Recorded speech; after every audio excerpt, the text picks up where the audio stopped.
त्रेतायुग में रावण नामक राक्षस अपने बल और वरदानों के कारण संसार को त्रस्त कर रहा था। देवता, ऋषिमुनि और मनुष्य सभी उसके अत्याचारों से पीड़ित थे। रावण को ब्रह्मा जी से वरदान प्राप्त था कि वह देव, दैत्य और राक्षसों से नहीं मारा जा सकता। इस कारण देवताओं ने भगवान विष्णु से प्रार्थना की कि वे स्वयं अवतार लेकर इस संकट से संसार को मुक्त करें। तब श्रीहरि ने संकल्प किया कि वह मानव रूप में अवतरित होंगे, क्योंकि रावण ने यह वरदान नहीं मांगा था कि उसे मनुष्य नहीं मार सकता। अवध देश की राजधानी अयोध्या में सूर्यवंशी राजा दशरथ राज्य करते थे। वे वीर, धर्मप्रिय और प्रजापालक राजा थे, लेकिन उन्हें कोई संतान नहीं थी। उन्होंने ऋष्यशृंग ऋषि के माध्यम से पुत्रेष्टि यज्ञ करवाया। यज्ञ के अंत में अग्निदेव प्रकट हुए और उन्होंने राजा दशरथ को दिव्य खीर दी। राजा दशरथ ने वह खीर अपनी रानियों कौशल्या, कैकेयी और सुमित्रा को बांट दी। नवमी तिथि, शुक्ल पक्ष, चैत्र माह को पुनर्वसु नक्षत्र में जब सूर्य और चंद्रमा दोनों उच्च राशि में थे, तब कौशल्या के गर्भ से भगवान विष्णु ने श्रीराम के रूप में जन्म लिया। कौशल्या से जन्मे श्रीराम, कैकेयी से भरत, सुमित्रा से लक्ष्मण और शत्रुघ्न। श्रीराम का जन्म होते ही अयोध्या में हर्ष और आनंद की लहर दौड़ पड़ी। राम अत्यंत तेजस्वी, बुद्धिमान और मर्यादित बालक थे। वे गुरु वशिष्ठ के आश्रम में अपने भाइयों के साथ वेद, शास्त्र, धनुर्विद्या और राजनीति की शिक्षा ग्रहण करते थे। लक्ष्मण राम से अत्यंत प्रेम करते थे और सदैव उनके साथ रहते थे। वे उनके रक्षा कवच के समान थे। महर्षि विश्वामित्र ने राजा दशरथ से आग्रह किया कि राम और लक्ष्मण उनके साथ राक्षसों से यज्ञ की रक्षा करें। दशरथ अनिच्छा से राजी हुए। वन में राम ने ताड़का राक्षसी का वध किया और कई राक्षसों को मारकर विश्वामित्र के यज्ञ की रक्षा की। राम और लक्ष्मण महर्षि विश्वामित्र के साथ जनकपुर पहुंचे, जहां राजा जनक ने अपनी पुत्री सीता के स्वयंवर का आयोजन किया था। शर्त थी कि जो शिव का भारी धनुष तोड़ेगा, वही सीता से विवाह करेगा। राम ने सहजता से धनुष को उठाकर तोड़ दिया। जनक ने खुशी खुशी सीता का विवाह राम से किया। भरत, लक्ष्मण और शत्रुघ्न का भी विवाह सीता की बहनों से हुआ। राजा दशरथ राम को युवराज घोषित करना चाहते थे, लेकिन कैकेयी ने अपने वरदानों का स्मरण दिलाकर राम को 14 वर्षों का वनवास और भरत को राजगद्दी दिलाने की मांग की।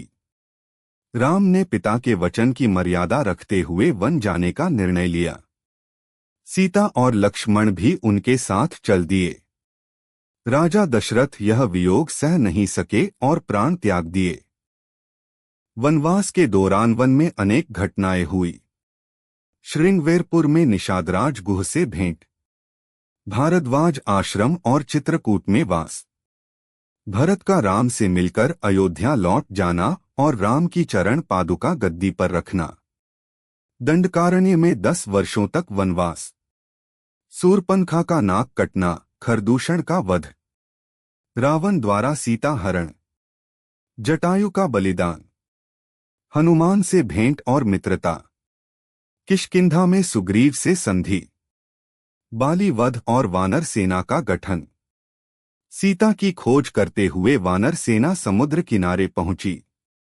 समुद्र ने मार्ग नहीं दिया, तब राम ने 3 दिन तक तप किया और फिर क्रोधित होकर धनुष उठाया।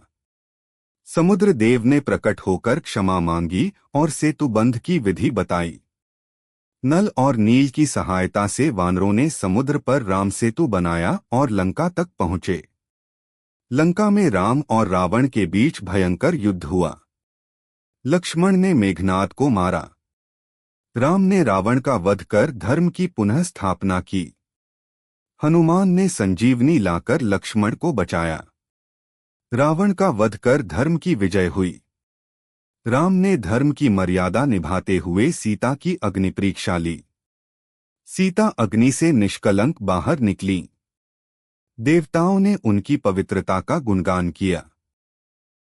राम, सीता और लक्ष्मण पुष्पक विमान से अयोध्या लौटे। यह दिन दीपावली के रूप में मनाया गया। राम का राज्याभिषेक हुआ। उन्होंने न्याय, धर्म और सुख से भरा हुआ रामराज्य स्थापित किया। अयोध्या में कुछ लोगों ने सीता की पवित्रता पर प्रश्न उठाया। तब राम ने समाज की मर्यादा को देखते हुए सीता को वनवास दे दिया। वन में महर्षि वाल्मीकि के आश्रम में सीता ने लव और कुश को जन्म दिया। बाद में लवकुश ने राम के अश्वमेध यज्ञ के घोड़े को पकड़ा और राम के सेनापतियों को हराया। राम ने जब बच्चों को देखा तब सत्य प्रकट हुआ। राम ने समाज के सामने सीता की पवित्रता सिद्ध करने के लिए उन्हें आमंत्रित किया। सीता ने धरती माँ से प्रार्थना की और पृथ्वी में समा गईं। इसके पश्चात राम ने सरयू नदी में जल समाधि ली और अपने धाम विष्णुलोक लौट गए। संदेश: प्रभु श्री राम का जीवन एक आदर्श पुरुष, आदर्श राजा, आदर्श पुत्र और आदर्श पति का प्रतीक है। उनका संपूर्ण जीवन हमें यह सिखाता है कि कैसे धर्म, सत्य और मर्यादा के मार्ग पर चलकर जीवन को सार्थक बनाया जा सकता है।